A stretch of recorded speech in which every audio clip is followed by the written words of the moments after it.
السلام عليكم سود وهذا سبتك من channel كيكي سوم كنا سود وهذا موقال كنا مانتا بلس انت اين بلا موقال كنا فضلك هذا وصلت سبسكرايب دقن بلا كنا فورو عثمان oo naxariis gashay oo walaalkiis u damqaday Usmaan waxa uu yiri walaalka ka weyn waaye naxariis u fidi qaansada ka qaad isaga ka qomayn doonee intaas ayaa iqaab uga filan dhanka kale Nicola iyo Rakatos ayaa waxa ay ku kulmeen halka lagu magacaabo Nicole waqtigaasna waxa la socday Nicola ninkii oo loo qancinayay in Rakatos la iqaabi doono maadaama uu hogaamiyo Usmaan uu la safan yahay ugu dambeyn goobta ayaa la keenay waana lagu qanciyay waxaana laga dhigay nin goobta lagu dilandelay inta aan dilandelin ka hor waxa uu sheegay halka hogaamiyo Usmaan uu ku sugan yahay dhanka kale Usmaan ayaa Gunduus waaniyay digniintii ugu dambeysay oo ciidamadii dib u celiyay ugu dambeyn Usmaan ayaa iska soo xaadiray halka ay degan yihiin reer Kaya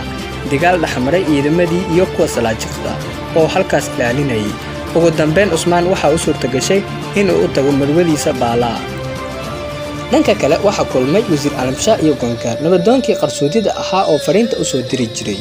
ugu dambeyn waxa la weydiiyay su'aalo adag waxaana ka mid ahaa qabiilka lagu magacaabo Karamaya in ay kacdoon wadaan sidoo kale Geatu iyo Tagfuurada markii ay dhaqaaqyo hoogan sameeyeen hagee jirtay waxa uu yiri Geatu ayaa isku diyaarinayay